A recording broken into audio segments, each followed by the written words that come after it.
ہمیں اس وقت وہ جو کلمہ سوا ہے، جو مشترکہ کلمہ ہے، جو سب سے پہلے مظلومیت کا اور مستضعفوں کا مسئلہ ہے، مظلوموں کا مسئلہ ہے، اسے مد نظر رکھتے ہوئے ایک ہونے کی ضرورت ہے، متحد ہونے کی ضرورت ہے، پیار سے اور محبت سے ایک دوسرے کو سننے اور ایک دوسرے کو برداشت کرنے کی ضرورت ہے۔ حقیقت ہے کہ تاریخی حقائق ہیں اور یقیناً کوئی ہم میں سے معصوم نہیں ہے۔ مجھ جیسے خطیبوں اور پھر صدر محفل جناب ڈاکٹر ذاکر نائک بھی کوئی فرشتے نہیں ہیں۔ اگر کبھی کسی کے سوال کے جواب میں انہوں نے کوئی ایسی بات کی ہو جس کی طرف کچھ میرے بھائی جناب گورنر سندھ ڈاکٹر جناب کامران صاحب حفظہ اللہ نے بات کی، میں بھی انہی باتوں کی طرف کچھ اپنی قوم کی طرف سے بھی اور کچھ اہل سنت کے بعض طبقات کی طرف سے ایک گلہ مند تھا اور شکوہ کرنے والوں میں سے تھا کہ یقیناً ایسا ہو جاتا ہے اور اس کو بار بار بھی نہیں دہرایا گیا، اسے بار بار بھی نہیں کہا گیا، لہٰذا ہمیں ان باتوں کو نظر انداز کرتے ہوئے اس کی توقع رکھنی چاہیے کہ خود میں اور مجھ جیسے خطیب اور ڈاکٹر صاحب جیسے دانشور جنہوں نے لاکھوں لوگوں کو خوبیوں کی طرف متوجہ کیا ہے۔ تکفیریوں کا جو ایجنڈا تھا وہ ناکام ہو گیا ہے اور تکفیری انشاءاللہ پاکستان میں ہمیشہ ناکام ہوں گے۔ وہ تکفیری جو سنی شیعہ کو ایک ساتھ اسٹیج پر نہیں دیکھنا چاہتے، وہ تکفیری جنہوں نے اپنی زندگی اس بات میں لگا دی کہ شیعہ سنی بھائیوں کو آپس میں جدا کریں، وہ تکفیری جن کا یہ دعویٰ تھا کہ ہم پاکستان میں اتنی نفرت بھر دیں گے، یہاں کے سنی نوجوانوں کے دل اور دماغ کو شیعہ سے اتنا دور کر دیں گے کہ ایک سنی شیعہ سے ہاتھ نہیں ملائے گا، وہ تکفیری اور ان کی وہ ساری کوششیں، ساری محنتیں رائے گاہ چلی گئی، ختم ہو گئی۔ اور میں سمجھتا ہوں کہ آج ڈاکٹر ذاکر نائک اور شہنشاہ نقوی صاحب ایک اسٹیج پر بیٹھ گئے، ایک جگہ پر بیٹھ گئے، اس سے تکفیریت، پاکستان سے تکفیریت کا جنازہ نکل گیا، تکفیریوں کی ساری تحریک ختم ہو گئی، الحمدللہ عز وجل۔ واقعہ یہ ہے کہ ڈاکٹر ذاکر نائک صاحب پاکستان تشریف لائے، اور جیسے کہ میں نے پچھلی ویڈیو کے اندر ان سے اختلاف بھی کیا، لیکن پاکستان آمد پر ان کو خوش آمدید کہا، ویلکم کہا۔ آپ نے دیکھا کہ ڈاکٹر ذاکر نائک صاحب جب پاکستان آ رہے تھے تو یہاں پر مختلف سوشل میڈیا پر، مختلف چینلز پر طرح طرح کے پروپیگنڈے کیے گئے، کچھ لوگوں نے ان کی حمایت میں بات کی، کچھ نے مخالفت میں بات کی، لیکن گویا کہ یہ تاثر دیا جا رہا تھا کہ اب پاکستان میں ایک مخصوص فرقہ واریت کو پروموٹ کیا جا رہا ہے اور اس میں ریاست کی جانب انگلیاں اٹھائی جا رہی تھی، اور یہ تکفیری اس چیز کو پروموٹ کر رہے تھے، اور ان کی ہمیشہ یہی کوشش ہے، ان کی نیتیں صاف نہیں ہوتی، یہ بات یہی کرتے ہیں کہ جناب اسلام کی، صحابہ کی، لیکن ان کی نیتیں صحیح نہیں ہیں، یہ اپنی نیتوں کے اندر مخلص نہیں ہے۔ تو مقصد یہ تھا کہ جناب دیکھیں دوسرے فرقوں کو چڑھانا اور پاکستان میں مزید فرقہ واریت کو آگ دینا اور اس کو بھڑکانا، لیکن الحمدللہ عز وجل ہم نے دیکھا کہ کراچی کے اندر یہاں پر ایک بڑا اجتماع ہوا جس میں ڈاکٹر ذاکر نائک صاحب نے خطاب کیا، اور اسٹیج کے اوپر آپ یہ دیکھیں گے کہ پاکستان کے خوبصورت چہرہ دنیا کے سامنے پیش ہو رہا ہے، تمام مذاہب کے جو پاکستان کے اندر رہنے والے ہیں، اقلیتیں اس کے اندر شریک ہیں، مائنورٹیز اس کے اندر موجود ہیں، مختلف مسالک، فرقوں کے لوگ اس میں شامل ہیں۔ اسٹیج پر آپ دیکھیں تو دیوبند کے جو نمائندے ہیں، جامعۃ الرشید کے سربراہ مفتی عبدالرحیم صاحب حفظہ اللہ، وہاں پر علامہ شہنشاہ نقوی صاحب کے بالکل بائیں جانب بیٹھے ہوئے، ساتھ ہی بیٹھے ہوئے، اور اسی طرح بریلویوں کے نمائندے وہاں پر ہیں، اہل حدیث علماء ہیں، اسٹیج اور عوام کے اندر دیکھیں خود ڈاکٹر ذاکر نائک صاحب جن کا تعلق سلفیت کے ساتھ ہے، تو یہ منظر دیکھ کر کتنے سانپ لوٹے ہوں گے ان کے سینوں کے اوپر تکفیریوں کے، آپ اندازہ کر سکتے ہیں اس بات سے کہ ان کے پاس اب بولنے کے لیے بھی کچھ باقی نہیں بچا ہے۔ بہت ویلکم کر رہے تھے ڈاکٹر ذاکر نائک صاحب کو یہاں پر، اور ڈاکٹر ذاکر نائک صاحب نے یہاں پر ان کا کھیل ہی الٹ کر دیا۔ ڈاکٹر ذاکر نائک صاحب کے حوالے سے میں بتاتا چلوں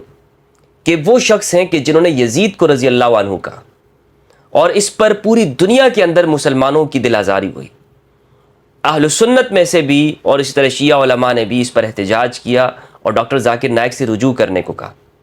ڈاکٹر ذاکر نائک صاحب نے وہ ایک مرتبہ انڈیا میں بات کی تھی، اور پھر اس کے بعد انہوں نے اس بات کو دہرایا نہیں ہے. اور ابھی حالیہ ایک پوڈ کاسٹ کے اندر ان سے جب یزید کے بارے میں پوچھا گیا تو انہوں نے کہا کہ میں اس پر گفتگو نہیں کرنا چاہتا. اور یہی وجہ ہے کہ آپ دیکھیں کہ جہاں پر ان کی مخالفت کی گئی, مجھے بھی اختلاف ہے ڈاکٹر ذاکر نائک صاحب سے, اور اسٹیج پر بیٹھے ہوئے علماء کو بھی ان سے اختلاف ہے, خود پبلک کے اندر ہزاروں لاکھوں لوگوں کو ڈاکٹر ذاکر نائک سے اختلاف ہو سکتا ہے, لیکن اختلاف کا معنی ہرگز یہ نہیں ہے کہ ہم اپنے ملک میں آئے ہوئے مہمان کی ان کی دل آزاری کریں یا ان کی توہین کریں. ہم ایک اچھے ماحول کے اندر ایک دوسرے کے ساتھ ڈسکشن کر سکتے ہیں, اور یہی ماحول پاکستان کے اندر ہونا چاہیے. ڈاکٹر ذاکر نائک سے اختلاف رکھتے ہوئے ہم ان کے اوپر تنقید بھی کر سکتے ہیں, ان سے اختلاف بھی کر سکتے ہیں, اور ان کے موقف کو باطل بھی قرار دے سکتے ہیں, لیکن کیا ایک اچھے انداز کے اندر, اچھے اسلوب کے اندر, بغیر کسی کو کافر قرار دیے, بغیر کسی کی تکفیر کیے, بغیر کسی پر سب و شتم اور لان تان کیے, ہم اپنا موقف آزادی کے ساتھ یہاں ملک پاکستان کے اندر رہتے ہوئے بیان کر سکتے ہیں. اس کی ہر پاکستانی کو آزادی ہے, اور الحمدللہ عز و جل پاکستان کے اندر ایک ماحول قائم ہوتا ہوا دکھ رہا ہے, نظر آ رہا ہے سب کو. تو اختلافات ہیں ڈاکٹر ذاکر نائک صاحب سے, میں اس بات پر کبھی بھی ان سے ایگری نہیں ہوں گا, اور وہ دن کبھی نہ آئے کہ ہم کسی ایسے شخص کے ساتھ ایگری ہو جائے کہ جو یزید کو رضی اللہ عنہ کہتا ہوں. ہرگز ہی نہیں ہو سکتا. ہم اس کو دنیا کا سب سے بڑا کفر سمجھتے ہیں, لیکن مسئلہ کیا ہے, ڈاکٹر ذاکر نائک نے کیا اس بات کو دوبارہ دہرایا ہے؟ کیا انہوں نے دوبارہ یہ بات کہی ہے؟ اور علامہ شہنشاہ نقوی صاحب نے جب اپنی گفتگو کی تو اس میں انہوں نے بہت اچھی بات کی. ان کی گفتگو سننے کے قابل ہے کہ آپ شہنشاہ نقوی صاحب, آپ کو اختلاف ہو سکتا ہے, اور میں نے سوشل میڈیا پر دیکھا ہے کہ ان کے خلاف بھی دیکھیں آوازیں اٹھنا شروع ہو گئی کہ وہ کیوں ایسے شخص کے ساتھ بیٹھے کہ جو یزید کو رضی اللہ عنہ کہتا ہے. ان پر بھی لعنت, خود ان کے حلقے کے اندر سے, یعنی شیعہ لوگوں میں سے بھی ایسے لوگ ہیں کہ جو شہنشاہ نقوی صاحب کے اوپر ان کے خلاف پوسٹیں کر رہے ہیں, لیکن یہ ان کا بہت بڑا انہوں نے اقدام کیا, اور واقعتاً انہوں نے اپنے بڑے ہونے کا ثبوت دیا کہ وہ اس اسٹیج کے اوپر آ گئے, اور کوئی ہمت نہیں کر سکتا تھا یہ پاکستان کے اندر جو شہنشاہ نقوی صاحب نے ہمت کی. میں سلام پیش کرتا ہوں شہنشاہ نقوی صاحب کی جرأت کو کہ انہوں نے اپنے حلقے کے جمود کو توڑا اور وہاں پر اسٹیج پر بیٹھ گئے, اور اس بات کو سائڈ پہ رکھتے ہوئے کہ کیا خطرات ان کو لاحق ہو سکتے ہیں. آپ کو پتہ ہے کہ کتنے خطرات اس بات سے شہنشاہ نقوی صاحب کو بھی لاحق ہو سکتے ہیں. انہوں نے اپنی شہرت کو سائڈ پہ رکھ دیا, انہوں نے اپنے ہر بات کو, مصلحت کو سائڈ پہ رکھتے ہوئے امت مسلمہ اور پاکستان کے اتحاد اور یہاں کے امن اور یہاں کی سکون کو سامنے رکھا, اور اپنی اس ہر بات کی قربانی دی اور اسٹیج پر بیٹھنے کو تیار ہو گئے. لیکن انہوں نے اس بات کی وضاحت دی کہ جناب ڈاکٹر ذاکر نائک صاحب وہ دنیا بھر کے اندر وہ اسلام کا پیغام پہنچاتے ہیں, ان سے اختلاف ہو سکتا ہے, ہر شخص سے اختلاف ہو سکتا ہے, وہ کوئی معصوم نہیں ہے, ان سے غلطیاں ہوئی ہیں. کتنی بڑی بات کی ہے شہنشاہ نقوی صاحب نے. ڈاکٹر ذاکر نائک صاحب سامنے بیٹھے ہوئے اور کہا کہ جناب ان سے غلطیاں ہوئی ہیں, لیکن انہوں نے اپنی اس غلطی کو دوبارہ دہرایا نہیں ہے, اسی لیے ہم یہاں پر بیٹھے ہوئے ہیں اور ہم سب یہاں پر ان کو سننے کے لیے آئے ہیں. اسی طرح مفتی عبدالرحیم صاحب کو دیکھیں آپ, اب تکفیری ان کے لیے کئی طرح سے مشکلات سامنے آ گئی ہیں. وہ مفتی عبدالرحیم صاحب کو کیا جواب دیں گے؟ ان کی تو بڑی کوشش تھی کہ مفتی عبدالرحیم صاحب کو بھی اپنی اس تکفیری سرگرمیوں میں شامل کریں. میں سلوٹ پیش کرتا ہوں جامعۃ الرشید کے سربراہ استاد محترم مفتی عبدالرحیم صاحب حفظہ اللہ کو کہ وہ وہاں پر بیٹھے, اور میں ہمیشہ امید کرتا رہوں گا مفتی عبدالرحیم صاحب سے کہ وہ اس طرح کی نشستوں کو جامعۃ الرشید کے اندر بھی منعقد کرائیں گے. اور پہلے بھی انہوں نے, جو ایران سے وفد آیا تھا علماء کا, انہوں نے وہاں پر انوائٹ کیا, اور اس طرح انہوں نے کوششیں کی ہیں. یہ ان کی جانب سے ایک بہت بڑی بہترین کوشش ہے کہ وہاں پر یہ بیٹھے ہیں. اب تکفیری دیکھیں, وہ اپنے دیوبندی علماء کے ان کو بھی جواب دینے کے قابل نہیں رہے. مفتی عبدالرحیم صاحب شیعہ علماء کے ساتھ بیٹھ گئے, اسی طرح ڈاکٹر ذاکر نائک صاحب شیعہ علماء ہاتھ میں ہاتھ دیے وہاں پر ایک اسٹیج کے اوپر موجود ہے, اور دنیا کو یہ بتا رہے ہیں کہ اسلام کا مقدمہ جب ہوگا تو ہم سب ایک ہوں گے انشاءاللہ عز و جل. ہم میں کوئی فرق نہیں ہے, ہم میں اختلافات ہیں, ہم ایک دوسرے کے ساتھ نظریاتی اختلاف رکھتے ہیں, عقائد کے ہیں, اصولی اختلافات ہیں, اور جہاں پر ہمارے نظریات کی بات ہوگی وہاں پر ہم ہمیشہ اہل البیت کے ساتھ کھڑے ہوں گے. اور اس بات پر میں گورنر سندھ جناب کامران ٹیسوری صاحب, ان کو بھی مبارکباد پیش کرتا ہوں کہ انہوں نے اعلاء کلمت الحق کیا, حسینیت کی بات کی ڈاکٹر ذاکر نائک صاحب کے سامنے بھی اور لاکھوں کے مجمع کے سامنے بھی, کہ جناب شہزادے تو صرف ایک ہے. جہاں رسول اللہ صلی اللہ علیہ وآلہ وسلم خاتم النبیین کی بات ہوگی, ان کی عزت, عظمت, تقدس اور طہارت کی, وہاں پر یاد رکھیے کہ جب کربلا کی بات آئے گی تو ہر مسلمان، ہر پاکستانی انشاءاللہ عز و جل وہ یہی کہتا ہوا آپ کو نظر آئے گا کہ کاش کربلا کے اندر ہماری جانیں ہوتی، کاش وہ تیر جو امام کی جانب آئے وہ ہمارے اوپر آتے، جو بچوں کی جانب آئے وہ ہمارے بچوں کو لگ جاتے۔ بہت ایمان افروز جملہ جناب کامران ٹیسوری صاحب نے وہاں پر کہا ہے۔ میں ان کی کوششوں کو سراہتا ہوں کہ پاکستان کے اندر خاص طور پر سندھ میں جو یہ کوششیں کر رہے ہیں، الحمدللہ اس طرح کے لوگوں کی پاکستان کو ضرورت ہے۔ کامران ٹیسوری صاحب ویلڈن، جو کام آپ نے کیا اس اسٹیج کے اوپر، سنی، شیعہ، دیوبندی، بریلوی اور اہل حدیث سلفیوں کو ایک ساتھ بٹھایا آپ نے، اور ڈاکٹر ذاکر نائک صاحب کا وہاں پر آپ نے خطاب کروایا، سلام کے قابل ہے آپ۔ پروردگار آپ کی عمر میں برکت عطا فرمائے، اور پاکستان کو اسی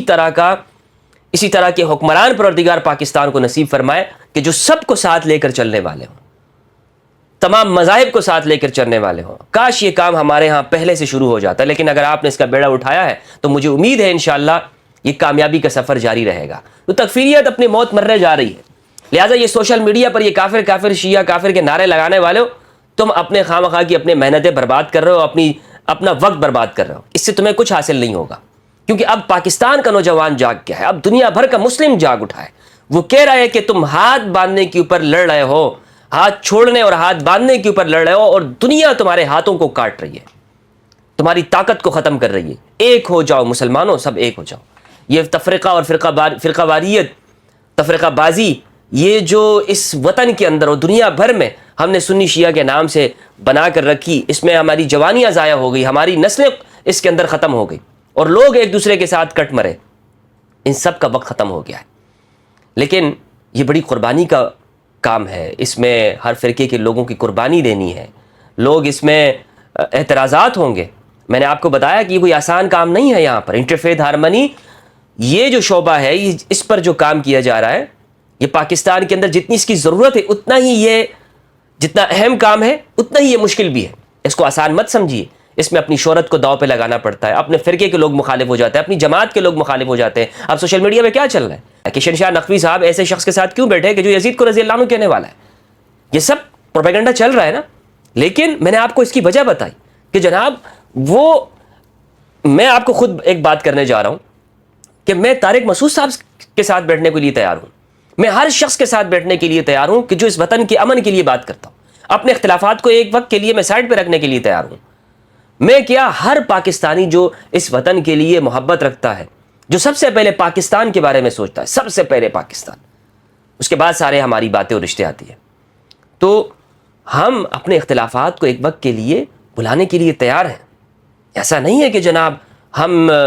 ہمیشہ یہ چاہتے ہیں کہ یہاں پر اختلافی موضوعات کے اوپر گفتگو ہو، نہیں، حق سچ بھی بتانا چاہیے۔ میں اس کے بھی خلاف ہوں کہ آپ اتحاد امت اور اتحاد ملت کے نام پر حق سچ نہ بتائیں اور سنسرشپ کریں، نہیں، حق سچ بتائیں گے، نوجوانوں کو حقائق سے آگاہی ہوگی، اور ساتھ ساتھ ہم یہ بات بھی کریں گے کہ جناب میں اپنا عقیدہ بیان کر رہا ہوں، ڈاکٹر ذاکر نائک صاحب اگر یزید کو رضی اللہ عنہ کہنے کے باوجود پاکستان میں ان کو ویلکم کیا جا سکتا ہے، تو ایک محب اہل البیت کو یہ کہنے کا حق دیجیے کہ ہم یہ کہیں کہ ہم حسینیت کے ساتھ ہیں، ہم یزیدیوں کے ساتھ نہیں ہیں۔ یہ پاکستان میں اس فضا کو قائم کرنا، یہی وہ سیکولر فضا ہے، یا علمی فضا اس کو آپ کہہ لیں۔ سیکولر بمانا سیکولرزم نہیں، سیکولر بمانا علمی فضا،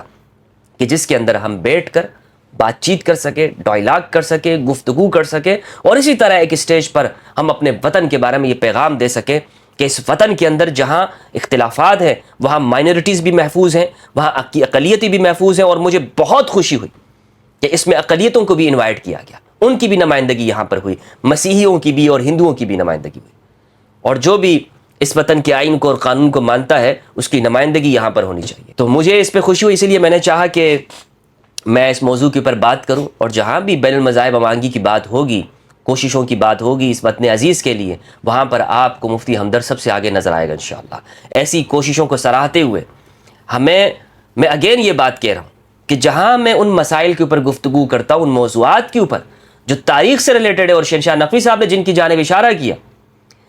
تو وہاں پر میری اولین ترجیح یہ ہے کہ یہاں پر فریڈم آف سپیچ ہو، اور یہ آپ اس بات کی علامت ہے کہ اگر ڈاکٹر ذاکر نائک صاحب کو فریڈم آف سپیچ حاصل ہے پاکستان میں، اور ان کو آپ انوائٹ کر رہے ہیں، ان کو پروٹوکول دے رہے ہیں، بہت اچھی بات ہے، ہمارے مہمان ہیں، دنیا بھر میں وہ جاتے ہیں، ان کی عزت کی جاتی ہے، تو پھر ہم اس بات کا حق رکھتے ہیں کہ ہم بھی اپنے نظریات کو جو قرآن و سنت کے مطابق ہیں اسے بیان کرنے کے اندر آزاد ہے۔ کیا میں اس بات کی امید رکھ سکتا ہوں،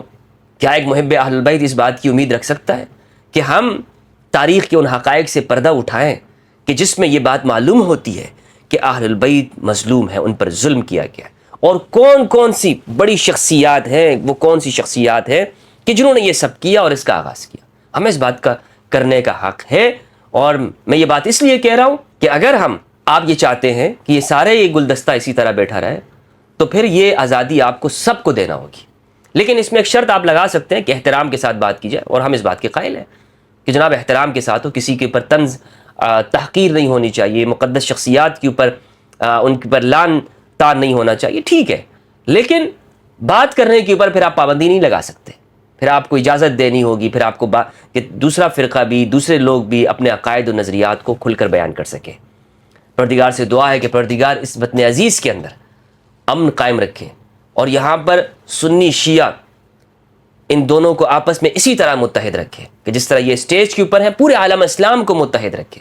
آمین یا رب العالمین۔ اور پروردگار ہم سب کو یہ توفیق عطا فرمائے کہ ہم اہل البیت کی معرفت حاصل کریں، اہل البیت کے بارے میں جاننے کی کوشش کریں۔ یاد رکھیں، میں ایک آخری جملہ کہنے جا رہا ہوں کہ دنیا کی ہر کوشش رائیگاں اور بیکار ہو سکتی ہے، لیکن اگر امن کا فارمولہ ہے تو وہ صرف اہل البیت کے پاس ہے، انسانیت کا فارمولہ ہے تو وہ اہل البیت کے پاس ہے۔ جو تعلیمات اہل البیت کی امن کی ہیں وہ دنیا میں کسی جگہ پر نہیں ہے۔ والسلام علیکم ورحمۃ اللہ وبرکاتہ۔